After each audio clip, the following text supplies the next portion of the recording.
Assalamualaikum warahmatullahi wabarakatuh. Selamat pagi, salam sejahtera untuk kita semua. Perkenalkan, nama saya Siswoyo dan rekan saya bernama Hoirotul Fadilah. Kami dari kelompok 2 ingin mendiskusikan hasil diskusi kami yang berjudul Penentuan Mekanisme Fokus pada Gempa Bumi.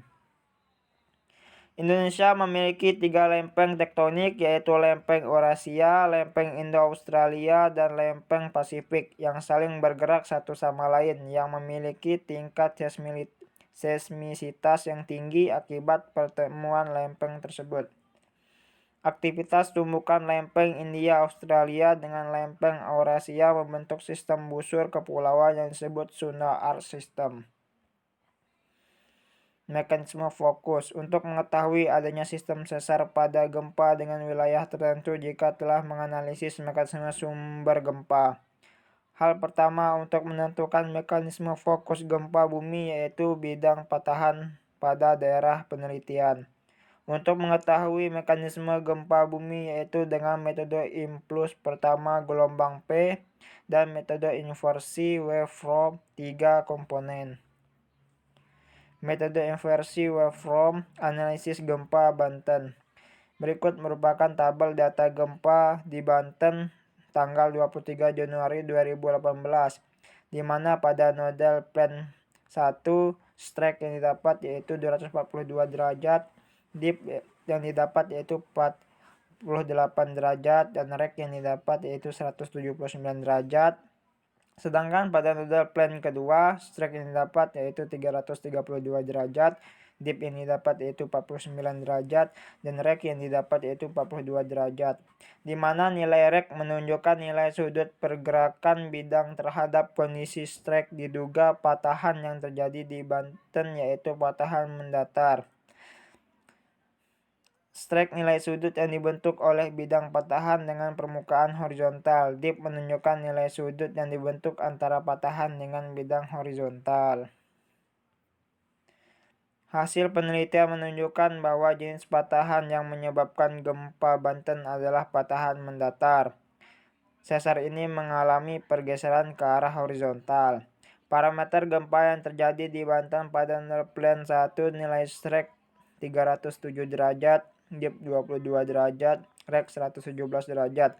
Dan pada nodal plan 2 nilai strike 39 derajat, dip 89 derajat, dan rek 68 derajat. Diduga jenis patahan yang menyebabkan gempa Banten adalah patahan naik ke kanan. Baiklah, selanjutnya akan dijelaskan oleh rekan saya Hoirotul Fadilah. Baiklah, saya akan melanjutkan penjelasan dari saudara Siswoyo, yaitu metode infus gelombang P.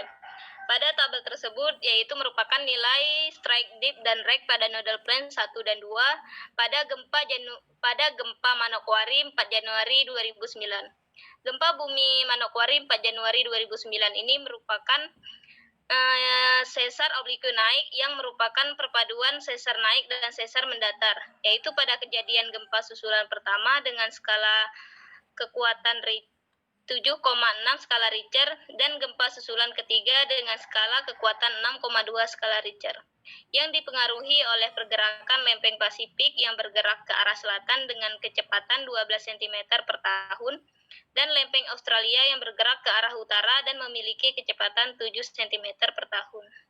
Selanjutnya jenis sesar naik dan jenis sesar obliku naik ditunjukkan pada gambar dengan parameter orientasi bidang sesar berupa strike, dip, dan rek sehingga menghasilkan jenis sesar akibat dari gempa bumi Manokwari 4 Januari 2009.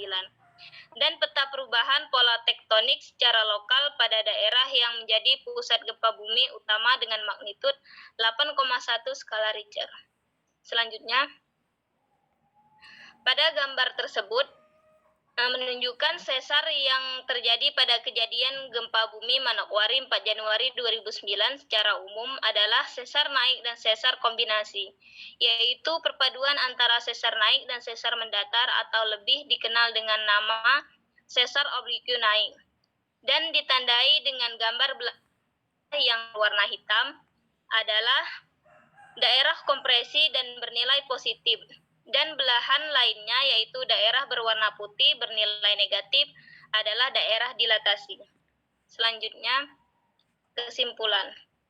Pada metode inverse waveform, diperoleh nilai strike pada patahan gempa bumi di Banten nodal plane 1 yaitu 242 derajat dan pada nodal plane 2 yaitu 332 derajat. Nilai dip pada nodal plane 1 48 derajat dan pada nodal plane 2 yaitu 89 derajat.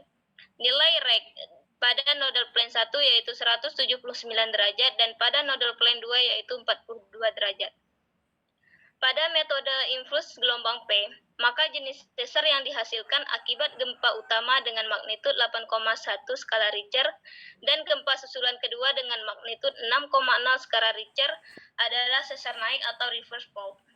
Dan gempa susulan pertama dengan magnitud 7,6 skala Richter dan gempa susulan ketiga dengan magnitud 6,2 skala Richter adalah sesar oblique naik atau oblique reverse fault. Baiklah, saya akan kembali ke moderator.